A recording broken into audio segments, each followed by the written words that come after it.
Egipto simboliza un mundo lleno de opresión, idolatría y esclavitud. Y en Éxodo capítulo 1 y capítulo 2 vemos al pueblo de Israel que está atrapado en una tierra de servidumbre, lejos de la promesa de Dios. Y este escenario refleja la condición de aquellos que viven sin Cristo. Están cautivos por el pecado y dominados por el faraón de este mundo, por el príncipe de este mundo. Sin embargo, Dios escucha el clamor de sus hijos y promete liberación. Hoy vamos a explorar cómo este relato antiguo resuena en nuestras vidas actuales, recordándonos que aún en medio de la opresión hay esperanza en el Dios que libera. Por eso el tema de esta oportunidad es de la servidumbre a la salvación, o podríamos decir de la esclavitud a la liberación, ¿verdad?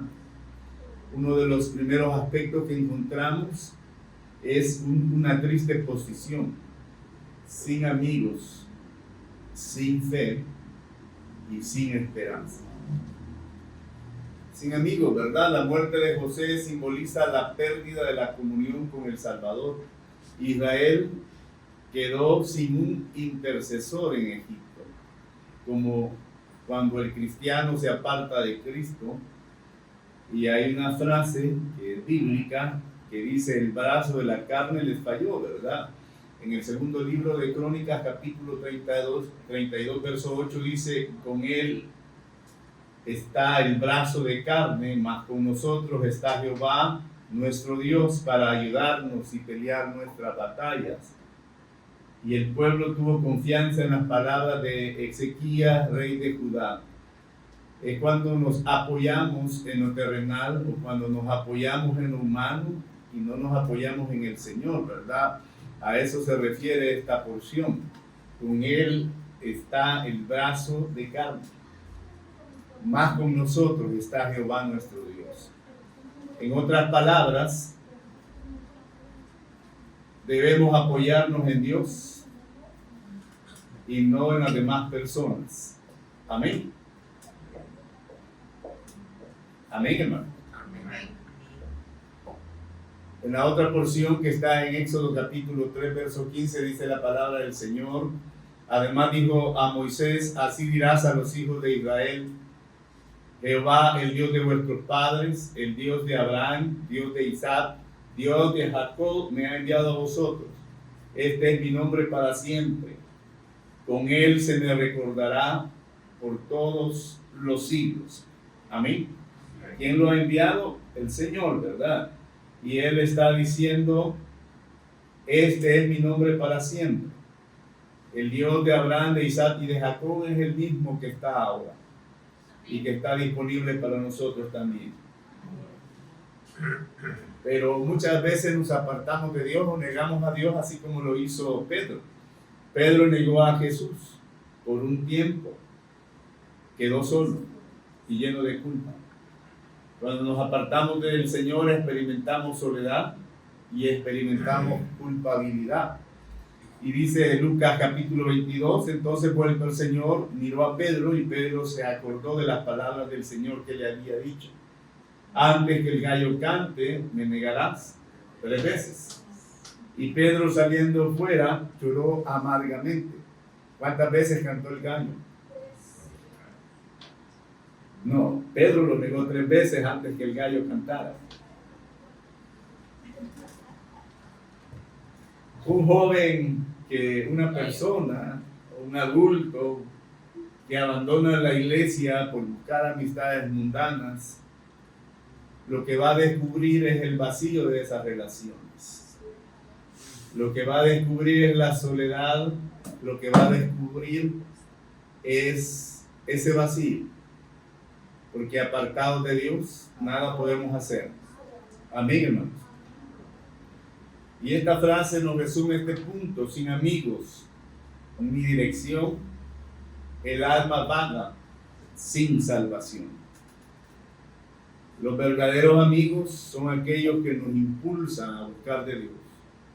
Son aquellos que nos exhortan, que nos confrontan, que nos animan, a seguir tomados de la mano de Dios, a buscar la voluntad de Dios, a buscar la guianza de Dios, a buscar la palabra de Dios, a buscar el ser obedientes a Dios. Esos son los verdaderos amigos. Pero sin esos amigos ni dirección, podemos vagar sin salvación. Otro de los aspectos que veíamos es que sin fe, ¿verdad? Cuando Moisés le presentó la promesa de libertad, ellos no creyeron debido a la opresión. Cuando una persona se encuentra bajo circunstancias adversas o está oprimida o se siente presionada, entonces se experimenta esta situación que comienza a perder su fe. Le dijeron: mire Jehová sobre vosotros y juzgue, pues nos habéis hecho abominables delante de Faraón y de sus siervos, poniéndoles la espada en la mano para que nos maten. Ellos veían algo terrible en ese momento. Habían perdido su confianza, habían perdido la fe. Y se creían en su mente, debido a esto, en que estaban mejor, cuando de alguna manera, quizás inconscientemente, creían que eran cheros de sus enemigos, ¿verdad? Los estaban oprimiendo. Sin embargo, pensaban que antes de que esto sucediera estaban mejor, pero no estaban mejor. Estaban siendo esclavizados, estaban sirviendo a la fuerza. Muchas veces dudamos de lo que Dios hace en nuestra vida cuando estamos pasando por situaciones difíciles o cuando sucede algo que no esperábamos, algo inesperado. Tomás dudó hasta que vio las marcas de Jesús. Dice Juan capítulo 20, verso 24 y 25, pero Tomás, uno de los 12, llamado Dídimo, no estaba con ellos cuando Jesús vino. Le dijeron pues los otros discípulos: al Señor hemos visto. Él les dijo: si no viere en sus manos la señal de los clavos, y metiere mi dedo en el lugar de los clavos, y metiere mi mano en su costado, no creeré. No voy a creer hasta que lo vea. Él estaba buscando pruebas, estaba actuando como cualquier ser humano actúa, buscar algo que le dé la constancia de que eso es real. Y quizás nosotros hubiésemos hecho lo mismo o peor que esto. Una persona que está abrumada por sus problemas duda de la fidelidad de Dios. Cuando se siente atormentada, cuando siente que las cosas no están saliendo como esperaban, cuando pone en tela de juicio esa devoción que ha tenido para con Dios, comienza a dudar de que Dios está ahí para bendecirle y para ayudarle, porque está abrumada por sus problemas y está viendo el problema y no está viendo lo que Dios puede hacer o lo que Dios está haciendo. Amén. Creo que eso es lo que pasó con el ejército de Israel cuando se enfrentaron a Goliat y al ejército enemigo. Ellos estaban atemorizados, estaban viendo el problema y estaban dudando de la fidelidad de Dios. Sin embargo, David, que no tenía el entrenamiento que ellos poseían, no vio como ellos veían materialmente. Él lo vio a través de la fe y él no dudó de la fidelidad de Dios. Y por eso pudo enfrentar al gigante Goliat. Y esta frase nos puede dar este resumen: sin fe en su palabra viva, la esperanza se desvanece y la duda cautiva. Cuando no tenemos fe en Dios, algo va a ocupar el lugar que debe ocupar la fe en nuestros corazones. Y lo que ocupa el lugar de la fe es la duda. Amén. Y eso lo vemos a través de la historia, lo vemos en Eva, por ejemplo, cuando está hablando con la serpiente.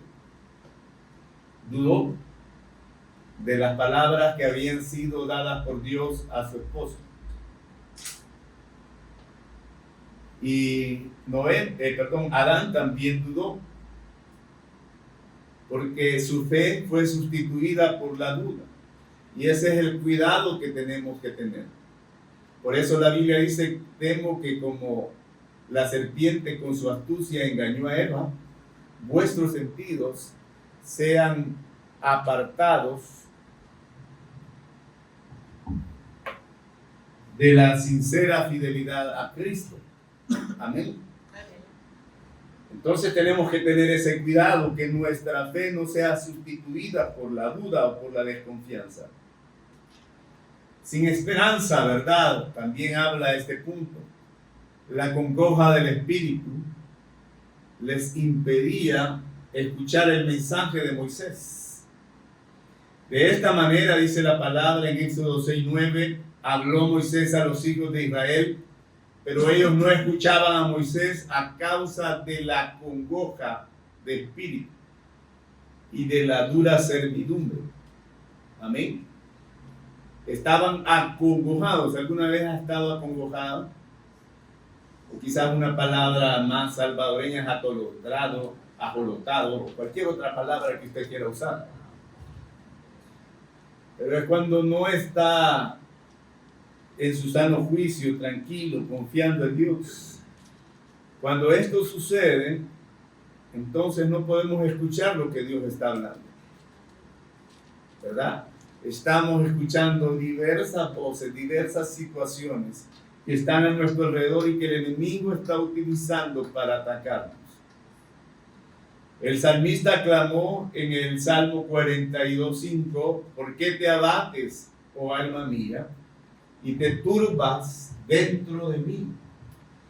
Y esa es una pregunta retórica, ¿verdad? Él estaba abatido. No creo que ninguno de los que estamos aquí ninguna vez nos hayamos sentido abatidos. Todos en alguna oportunidad o en más de una oportunidad nos hemos sentido abatidos. Pero ¿cuántos han hecho esta pregunta que se hizo el salmista? ¿Por qué te abates, oh alma mía? Dijo él, ¿verdad? Y te turbas dentro de mí. Tal vez no somos tan poéticos como él, ¿verdad? O sea, quizá usted diga, ¿qué me pasa, verdad? ¿Y por qué me siento así? O lo diga de otra forma, ¿verdad? En su propio lenguaje o folclore. Pero dice el salmista, espera en Dios, porque aún he de alabarle, salvación mía y Dios mío. No es que no nos vamos a sentir ansiosos, no es que no nos vamos a sentir turbados, afligidos, preocupados, pero debemos preguntarnos, ¿por qué me siento así? Si he creído en un Dios todopoderoso, en un Dios que es soberano del universo, en un Dios que me creó, que puso cada célula, cada tejido, cada órgano en su lugar. ¿Por qué voy a estar abatido? Lo que debo hacer es confiar en Dios, esperar en Él y alabarle. Amén. Amén. Amén. Alguien puede estar enfrentando la depresión e ignora las palabras de consuelo, ¿verdad? De alguien que es cristiano, que está siguiendo al Señor. Igual, ¿verdad? No es porque seamos cristianos que no nos vamos a sentir deprimidos. Y aunque aseguremos que la depresión es del diablo, también los cristianos pueden deprimirse, pueden sentirse tristes debido a una enfermedad, debido a cambios bioquímicos, debido a una alteración en el cerebro o cualquier otra cosa, o debido a una situación desagradable, a pérdida financiera, a algún problema de relaciones interpersonales o cualquier otra cosa. Nos podemos deprimir. Sin embargo, debemos confiar en el Señor. Amén. Grandes hombres de Dios se deprimieron, ¿verdad? El salmista es uno de ellos. Elías, ¿verdad? El profeta de Dios también se deprimió. Sin embargo, Dios estaba con él. Y Dios le dijo, largo camino te espera. Amén. Y debemos entonces tomar esas palabras de Dios para nuestra vida. Levántate, esfuérzate, sé valiente, no temas ni desmayes, porque yo estaré contigo donde quiera que tú vayas. Amén. Amén. Y esas palabras de levántate es alguien que ha caído en la depresión, es alguien que siente que ya no hay sentido en la vida, que ya no hay propósito, pero hay un propósito de Dios para cada uno de nosotros. Y Dios quiere bendecirnos. Amén. Sin esperanza y en congoja, la vida se despoja.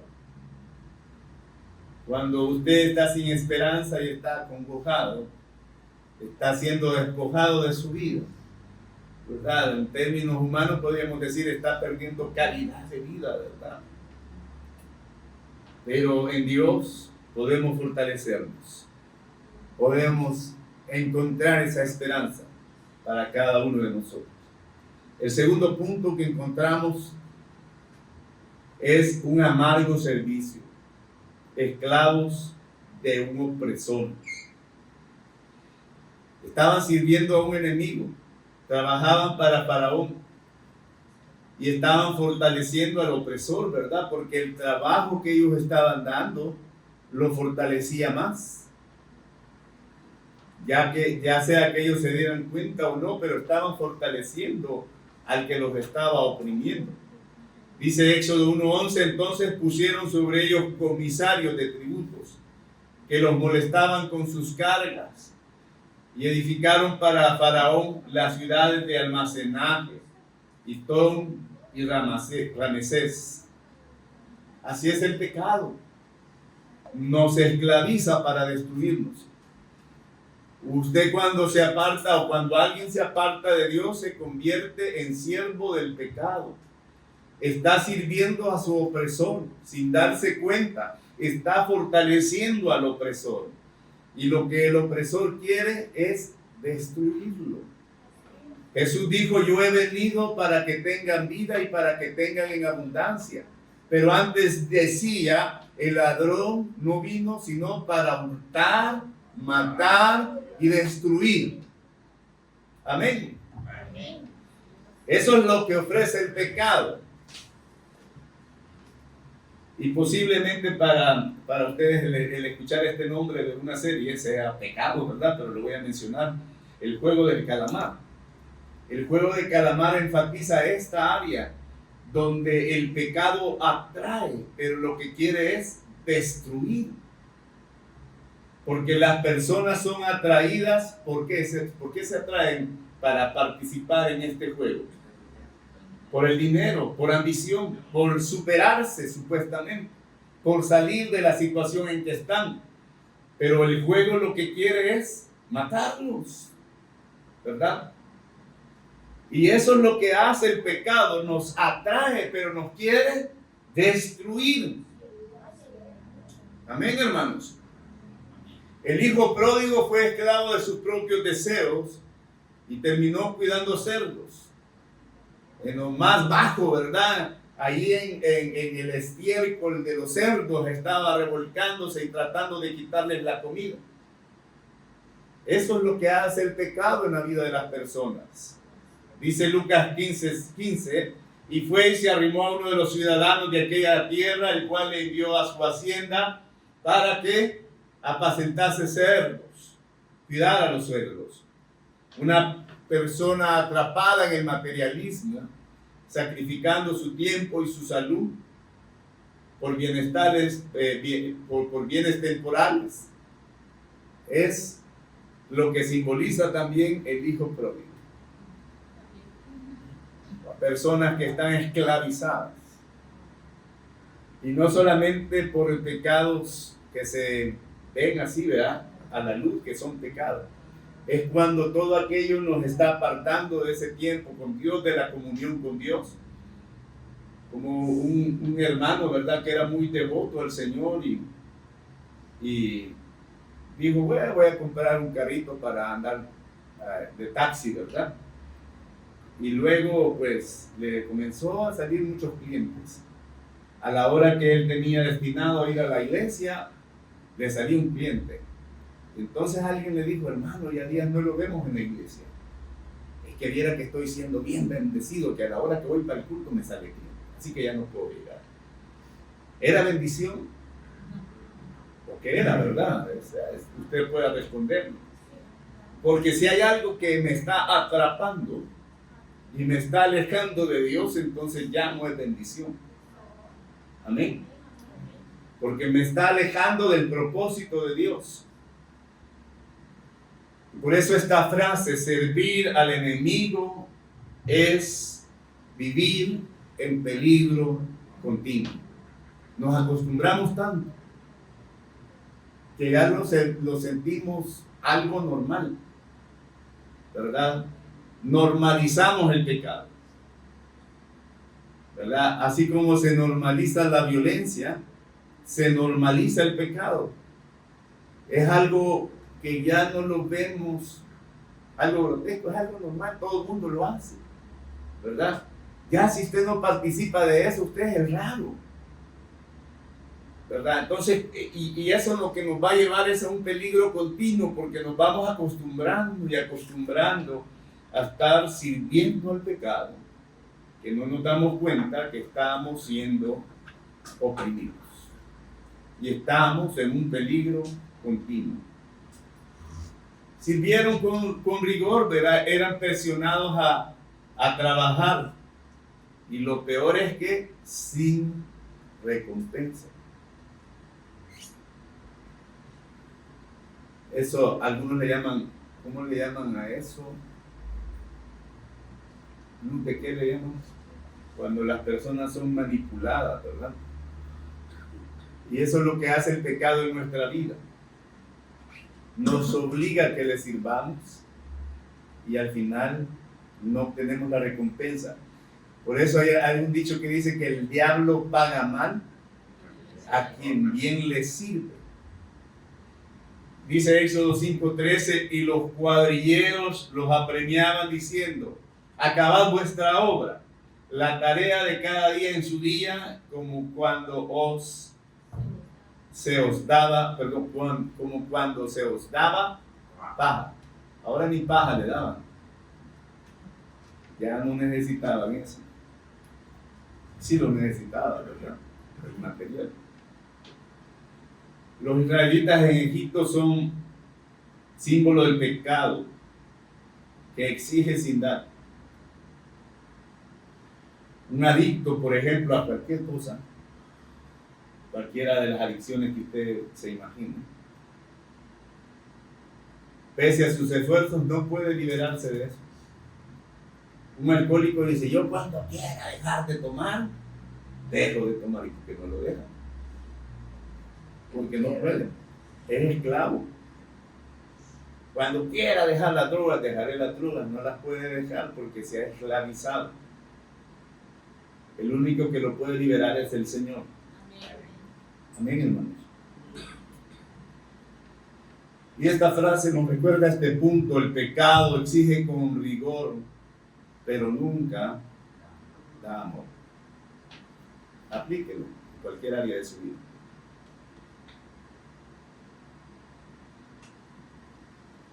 Sirvieron en miseria. Sus esfuerzos eran motivados por el miedo.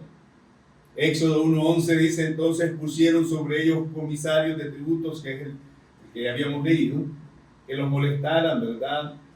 Y edificaron para Faraón ciudades de almacenaje, etc. ¿Por qué servían? Por miedo. ¿Por qué muchas personas hacen las cosas y siguen haciendo algo? Por miedo. Amén, hermanos. Hace algunos días vi un video de un señor como de 30 y algo años que agarra el cincho y lo da al niño como que lo quiere matar, ¿verdad? Puros hinchazos. La mujer en la mesa sentada frente a él, solo viendo, sin moverse, sin decir y sin hacer nada. ¿Por qué esa mujer estaba así? Por miedo. Ahora, es fácil que yo desde aquí la pueda juzgar y pueda decir: ¡qué bárbara! Metan la presa a ella. Pero vea el siguiente video, donde agarra a la mujer a puñetazos y luego la tira y la lanza hace casi 2 metros por allá. Entonces, ¿por qué esta mujer está permitiendo esto? Por mí. ¿Por qué estas personas estaban sirviendo en miseria? Por miedo. Una de las motivaciones más grandes que tiene el ser humano es el miedo. La gente hace las cosas por miedo. Estudian por miedo a que los vayan a castigar o a dejar una materia, no porque quieran aprender. Hacen algo por miedo ¿verdad? Y así muchas cosas suceden por miedo. Saúl fue dominado por el miedo y eso lo llevó a desobedecer a Dios. Primer libro de Samuel, capítulo 13, verso 8. Y él esperó 7 días conforme al plazo que Samuel había dicho, pero Samuel no venía a Gilgal y el pueblo se le desertaba. Entonces dijo Saúl: traedme holocausto y ofrendas de paz, y ofreció el holocausto. Y cuando él acababa de ofrecer el holocausto, he aquí Samuel que venía. Y Saúl salió a recibirle para saludarle. Entonces Samuel dijo: ¿qué has hecho? Y Saúl respondió: porque vi que el pueblo se me desertaba y que tú no venías dentro del plazo señalado y que los filisteos estaban reunidos en Micmas. Me dije: ahora descenderán los filisteos contra mí a Gilgal, y yo no he implorado el favor de Jehová. Me esforcé pues y ofrecí el holocausto. Hasta ese momento él creyó que lo que había hecho era correcto. ¿Pero por qué lo hizo? Porque tuvo miedo. Amén. Su motivación fue el miedo, y el miedo nubló su entendimiento a tal grado que hizo algo que no debía haber hecho y todavía sigue creyendo que lo que hizo estaba bien. Entonces Samuel dijo a Saúl: locamente has hecho. No guardaste el mandamiento de Jehová tu Dios que él te había ordenado. Pues ahora Jehová hubiera confirmado tu reino sobre Israel para siempre. Hubiera confirmado tu reino. Mas ahora tu reino no será duradero. Él iba a ser el rey hasta que se muriera, quizás. Para siempre, ¿verdad? ¿Y qué pasó? El miedo lo llevó a actuar locamente, dice ahí. Jehová ha buscado un varón conforme a su corazón, al cual Jehová ha designado para que sea príncipe sobre su pueblo, por cuanto tú no has guardado lo que Jehová te mandó. No era tan grave lo que yo hice, ¿verdad? Si era algo leve lo que hice, ¿verdad? Pero aquí, no importa cuán grande crea usted que es el pecado, la cuestión es que es pecado. Y en este caso no obedeció lo que Dios le había dicho que hiciera, sino que él actúa en su propia prudencia. Amén. Una persona puede estar trabajando bajo un jefe abusivo, movido por el temor de perder su empleo, ¿verdad? Una mujer puede seguir con un esposo que la maltrata, le pega y ejerce todo tipo de violencia por temor a quedarse sola, por miedo a no tener un sustento para sus hijos. Pero eso no debe ser la motivación. Por eso esta frase: en miseria y opresión, el temor es la prisión. Lo que aprisiona a la gente es el miedo. Lo que encierra a la gente es el miedo. Pero Dios no nos ha dado espíritu de temor, sino de poder, de amor y de dominio propio. Amén. Amén. Y ahí vamos al punto número 3, un desesperante clamor. Cuando el cielo escucha, ¿verdad? Cuando Dios escucha. Es un clamor serio. Subió a Dios el clamor de ellos. ¿Cuántos han clamado al Señor? En Éxodo 23 dice: aconteció que después de muchos días murió el rey de Egipto y los hijos de Israel gemían a causa de la servidumbre y clamaron, y subió a Dios el clamor de ellos con motivo de su servidumbre. ¿Sabe dónde comienza la verdadera liberación? Comienza con un corazón contrito. Si se humillare mi pueblo, sobre el cual mi nombre es invocado, y oraren y buscaren mi rostro y se convirtieren de sus malos caminos, entonces yo oiré desde los cielos, perdonaré sus pecados y sanaré su tierra. Su liberación comienza con un corazón contrito. Nuestra liberación comienza con un corazón contrito. El ciego Bartimeo clamó a Jesús y fue sanado, dice Marcos 10:46. Entonces vinieron a Jericó, y al salir de Jericó él y sus discípulos y una gran multitud, Bartimeo el ciego, hijo de Timeo, estaba sentado junto al camino. ¿Qué estaba haciendo? Mendigando. Y oyendo que era Jesús Nazareno, comenzó a dar voces y a decir: Jesús, hijo de David, ten misericordia de mí. Y muchos le reprendían para que callase. Pero él clamaba mucho más: Hijo de David, ten misericordia de mí. Entonces Jesús, deteniéndose, mandó a llamarle, y llamaron al ciego, diciéndole: ten confianza, levántate, te llama. Entonces arrojando su capa se levantó y vino a Jesús. Respondiendo Jesús le dijo: ¿qué quieres que te haga? Y el ciego le dijo: Maestro, que recobre la vista. Y Jesús le dijo: vete, tu fe te ha salvado. Él enseguida recobró la vista y seguía a Jesús en el camino. Amén. Una familia que, enfrentando una crisis, ¿verdad?, se une en oración ferviente.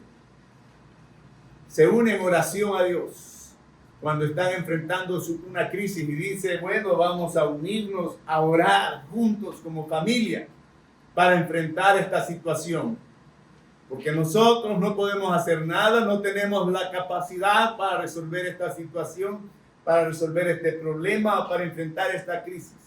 Pero tenemos un Dios que todo lo puede, un Dios que puede hacer lo imposible que sea posible, un Dios que nos puede bendecir, un Dios que puede abrir puertas donde están cerradas, puede abrir caminos donde no hay.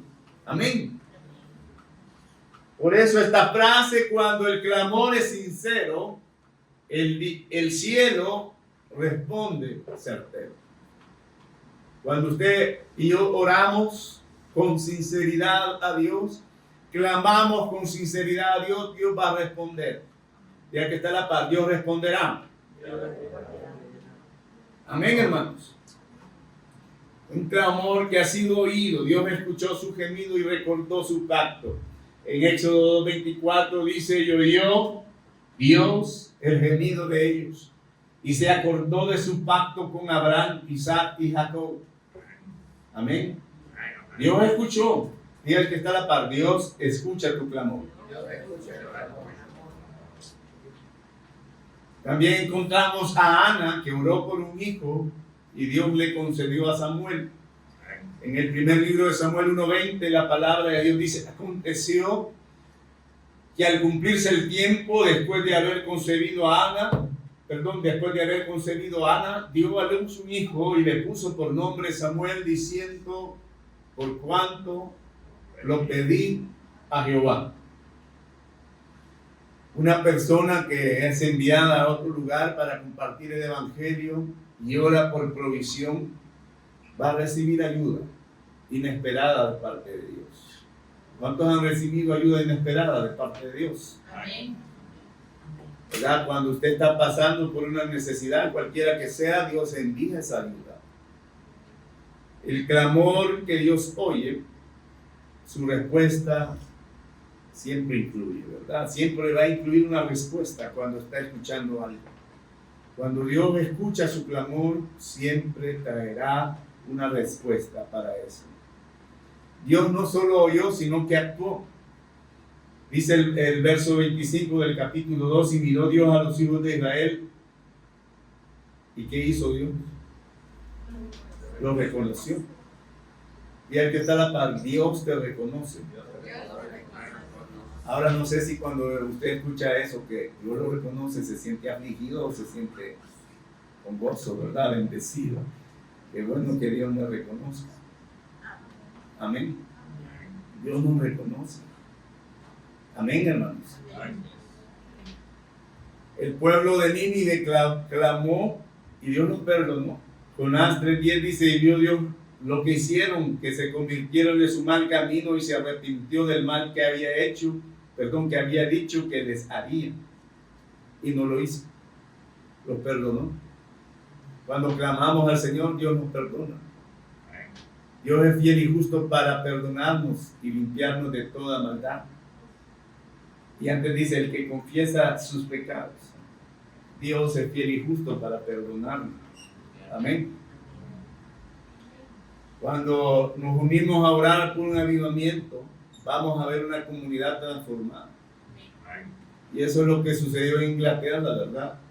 Oraron por un avivamiento y la comunidad fue transformada. Eso es lo que sucedió en Pensacola. Oraron por un avivamiento y la comunidad fue transformada. Y eso es lo que ha sucedido en los avivamientos. Las comunidades son transformadas. Amén, hermanos. El clamor contestado es la promesa de un Dios que está cercano. Cercano está el Señor. ¿A quiénes? A los que le invocan. ¿Pero cómo lo invocan? Lo invocan de veras. Cercano está el Señor a los que le invocan de veras. Dios está cercano. Dile que está a la par, Dios está cercano.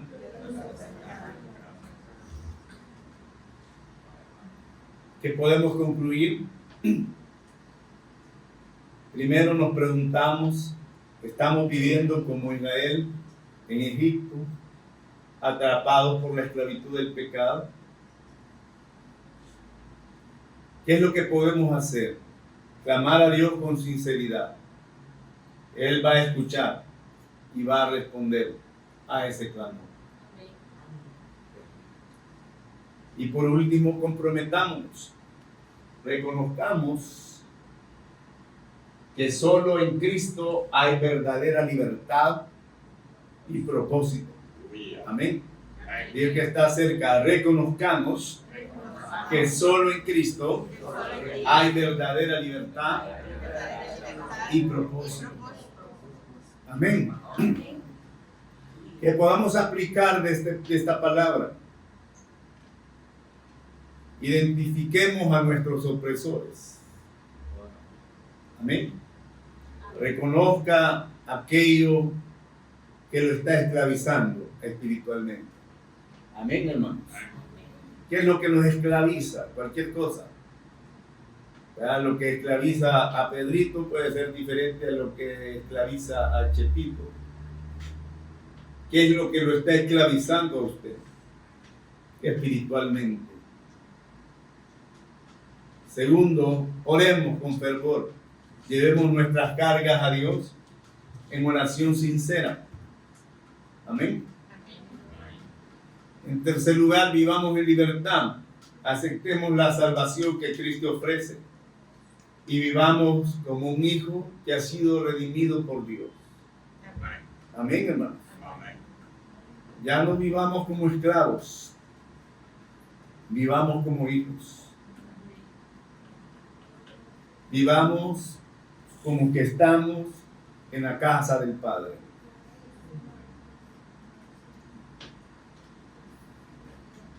Y terminamos con esta frase del Egipto del pecado: Dios nos libera con amor probado. Con amor eterno te he amado y por tanto te he prolongado mis misericordias. Y este versículo debe hacernos descansar en el Señor. En el que si hemos tenido una vida que no ha sido muy agradable a Dios hasta este momento, a partir de ahora Dios me está diciendo: con amor eterno te he amado y te prolongo mis misericordias. Deja vivir con la carga del pecado o de la culpabilidad y comienza a vivir en la libertad que el Señor te da. Vamos a estar en pie y darle gracias al Señor. Gracias, Padre, te damos en esta hora por la bendición que nos das de estar delante de tu presencia. Gracias por la obra que haces en nuestros corazones, en nuestras vidas. Gracias, oh Dios, por mostrarnos a través del libro de Éxodo la representación de Israel en una tierra de esclavitud que simboliza nuestras vidas bajo la esclavitud del pecado, pero que también muestra el camino hacia la libertad, el camino hacia la salvación, el camino hacia la bendición. Que podamos llenar nuestros corazones con fe, con esa confianza puesta en ti, que podamos clamar con todo fervor, con toda pasión, delante de tu presencia, para que tú seas manifiesto, Señor, en nuestras vidas y hagas esa obra maravillosa en nuestros corazones. Que nos levantes con poder y gloria, que traigas el gozo de tu presencia, que traigas el gozo de tu Espíritu, Señor, a cada corazón, a cada vida. Llénanos más de ti, Señor, llénanos más de tu presencia. Que tu Espíritu Santo siga obrando en cada uno de nosotros, siga manifestándose, Señor, en esta hora, en el nombre de Jesús.